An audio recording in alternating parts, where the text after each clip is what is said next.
मुंबई की उस रात की भीगी हुई हवा में प्रेम कोठारी की चालें किसी तूफान से कम नहीं लग रही थीं।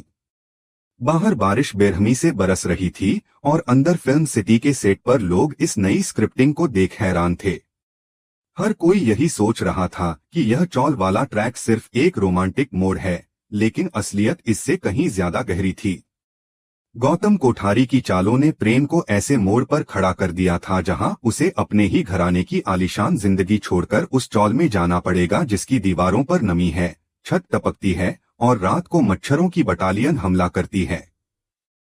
कोठारी मेंशन की ऊंची दीवारें, इंपोर्टेड कारें और करोड़ों की संपत्ति अब प्रेम के लिए किसी मायने की नहीं रह गई थी, क्योंकि उसे पता चल चुका था कि जिस जमीन पर अनुपमा, राही, परी, ईशानी और डांस रानी की टीम रह रही है, उसी को बर्बाद करने की प्लानिंग उसके अपने जीजाजी गौतम ने शुरू कर दी है। गौतम ने पराग के सामने जो प्लान रखा था, चौल को तोड़कर ऊंची सोसाइटी बनाने का, वह प्रेम के दिल में तूफान बनकर घूम रहा था, क्योंकि वही चौल राही का घर थी, वही राही जिसे वह अपनी जान से बढ़कर मानता है। प्रेम कोठारी ने जो फैसला लिया वह कोई तात्कालिक इमोशन नहीं था, बल्कि एक सोचा समझा कदम था। वह जानता था कि अगर वह खुद उस चौल का हिस्सा बन जाएगा तो गौतम की बुलडोजर वाली योजना अपने आप ध्वस्त हो जाएगी, क्योंकि कोई भी कारोबारी अपनी ही फैमिली के वारिस के घर पर हथौड़ा नहीं चलवा सकता। इसलिए प्रेम ने तय किया कि वह अपनी विरासत छोड़कर उस चौल में जाएगा, लोगों के बीच रहेगा, राही को बचाएगा और अनुपमा का साथ देगा। यह कदम उसे एक लड़के से एक जिम्मेदार इंसान बनाने वाला था। लेकिन राही इसे प्रेम की त्याग नहीं, बल्कि एक नया दिखावा समझ सकती थी। उसके दिल में यह डर बचपन से बैठा हुआ था कि हर कोई उसे छोड़ देता है। माँ ने छोड़ा, अनुज ने छोड़ा, माया ने छोड़ा, और उसे विश्वास ही नहीं होता कि कोई उसके लिए सच में खड़ा रह सकता है। राही के इसी डर को मिटाना प्रेम की असली परीक्षा बनेगा। हालांकि जब प्रेम बारिश में भीगते हुए चौल में पहली रात बिताएगा, टूटी छत से टपकते पानी को झेलते हुए जमीन पर सोएगा और बिना किसी तामझाम के सार्वजनिक नल से पानी भरेगा, तभी शाह परिवार की नई पीढ़ी के सामने पहली बार यह सच्चाई दिखाई देगी कि जिम्मेदारी और रिश्तों का मूल्य क्या होता है। परी, जो खुद को किसी शहजादी से कम नहीं समझती थी, जब वह यह देखेगी कि कोठारी खानदान का राजकुमार इतनी आसानी से अपनी ऐशो आराम की जिंदगी त्याग सकता है, तो उसके भीतर जलन, शर्म और हैरानी का एक तूफान उठेगा। ईशानी, जो अपने डिप्रेशन से लड़ रही है, उसे प्रेम के इस त्याग में एक उम्मीद नजर आएगी कि दुनिया में अभी भी कुछ अच्छा बचा है। उधर माही की जलन राही के प्रति दिन ब दिन बढ़ती जा रही थी। सेट पर शूट हुआ एक सीन बताता है कि माही मोटी बा से कहती दिखेगी कि राही ने प्रेम पर कोई काला जादू कर दिया है। मोटी बा, जिन्हें पहले से ही अनुपमा से चिढ़ है, इस आग में खूब घी डालेंगी और कोठारी परिवार का माहौल और जहरीला बनाएंगी। पराग, जो अब तक थोड़े संतुलित दिखते थे, प्रेम के चौल जाने की बात सुनकर पूरी तरह बिखर जाएंगे। मोटी बा इस पूरे तमाशे का दोष अनुपमा पर थोप देंगी कि उसने अपनी बेटी के जरिए उनके पोते को फंसा लिया। लेकिन इस बार अनुपमा पहले जैसी नहीं है। वह सीधी खड़ी होकर कहेगी कि प्रेम अपनी मर्जी से आया है और वह उसका स्वागत करेगी, ठीक उसी हिम्मत से जैसे उसने कभी किंजल का स्वागत किया था जब वह अपने घर से निकलकर आई थी।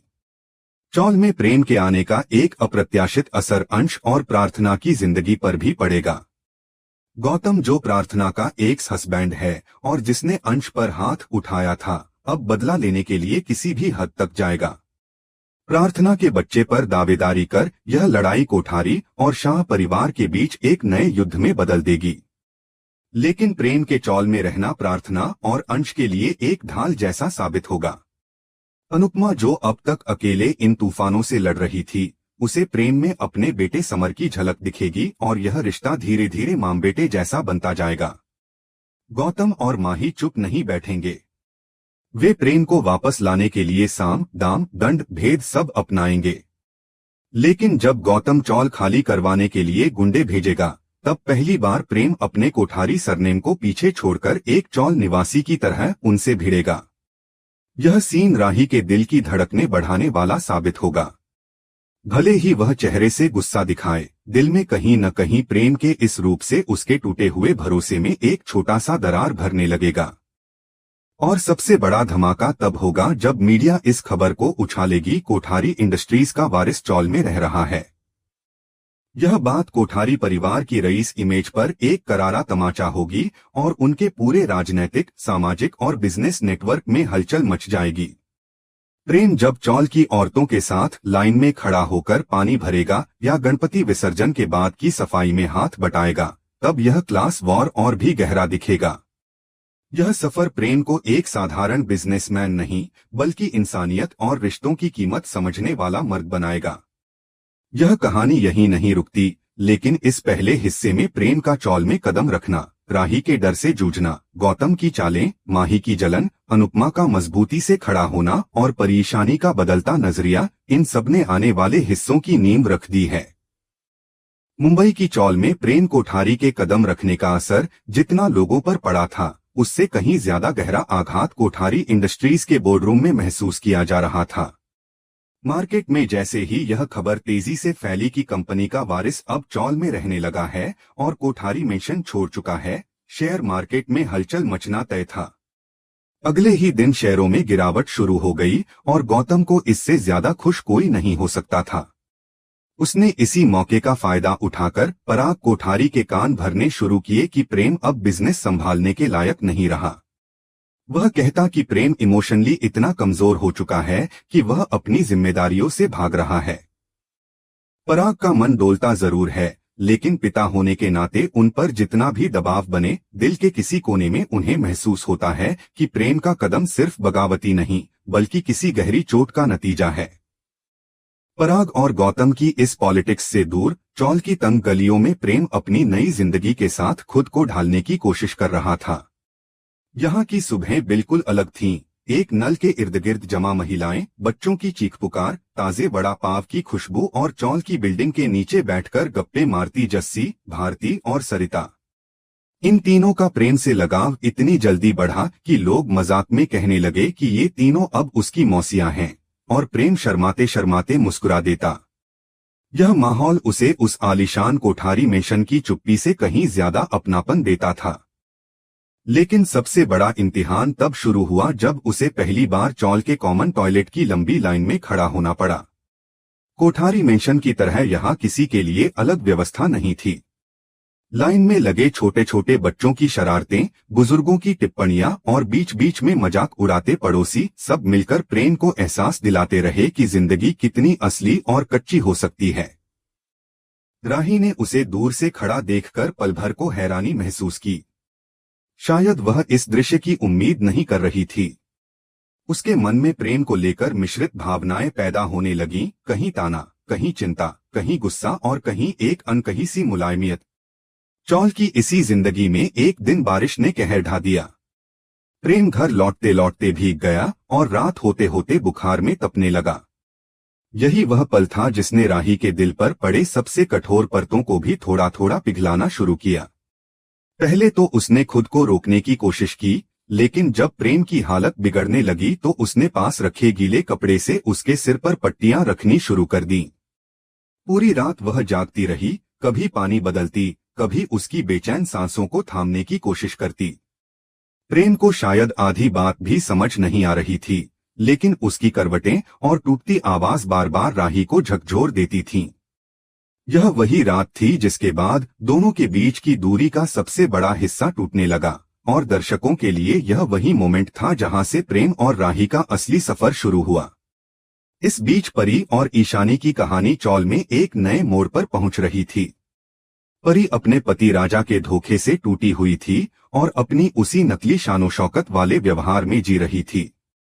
लेकिन जब उसने प्रेम को राही के लिए हर मुश्किल का सामना करते देखा, वह धीरे धीरे समझने लगी कि सच्चाई क्या होती है और प्यार किसे कहते हैं।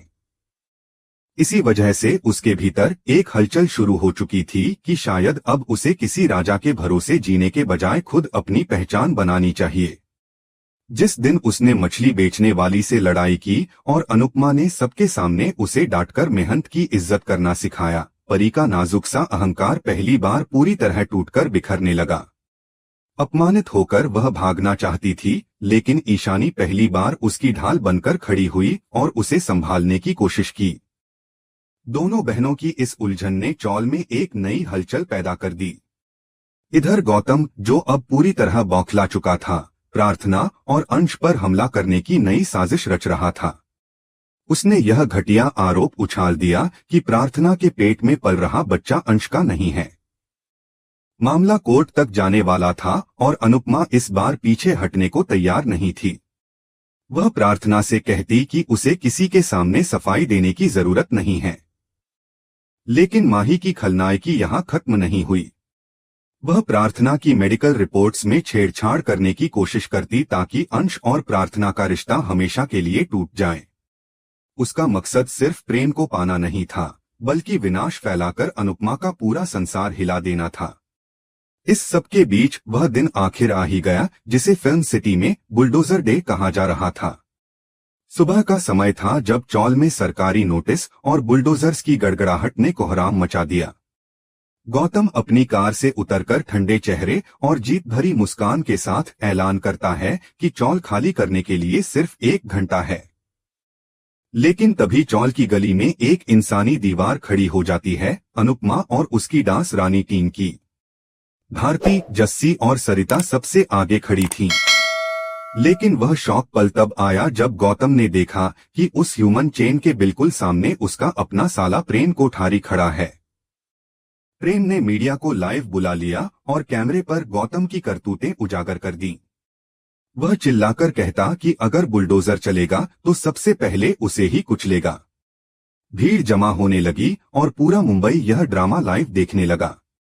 कोठारी परिवार पर दबाव बढ़ता गया और तभी पराग कोठारी वहां पहुंचे। सबको लगा वह प्रेम को डांटेंगे, लेकिन उन्होंने पूरा गुस्सा गौतम पर उतार दिया और सबके सामने उसे बेदखल करने की धमकी दे डाली। पिता पुत्र का वह मिलन देखकर वातावरण भावुक हो उठा और प्रेम ने पराग को गले लगाकर पहली बार खुद को हल्का महसूस किया। बुलडोजर वापस जा चुका था और चौल बच गई थी। इस जीत के बाद राही पहली बार अनुपमा के पास आई। उसकी आंखों की नफरत पिघल चुकी थी। उसने बस इतना कहा कि तुम जीत गई और अनुपमा मुस्कुराकर बोली कि जीत मेरी नहीं, हमारे प्यार की है। दूर खड़ा प्रेम यह सब देखकर समझ गया कि उसका त्याग व्यर्थ नहीं गया। चौल में जश्न का माहौल था, ढोलनगाड़े बज रहे थे और पहली बार परी और ईशानी भी मुस्कुराती दिखीं। लेकिन खतरा टला नहीं था, सिर्फ अपना रूप बदल चुका था। गौतम और माही अब रसोई और डांस एकेडमी पर वार करेंगे। परी का मन भी बदल रहा था। शायद वह जल्द ही मछली वाली से माफी मांगे और अपने भीतर की कड़वाहट धो सके। प्रेम खुद चौल में एक छोटे से स्टार्टअप की शुरुआत करेगा ताकि साबित कर सके कि टैलेंट को महल नहीं, हिम्मत चाहिए।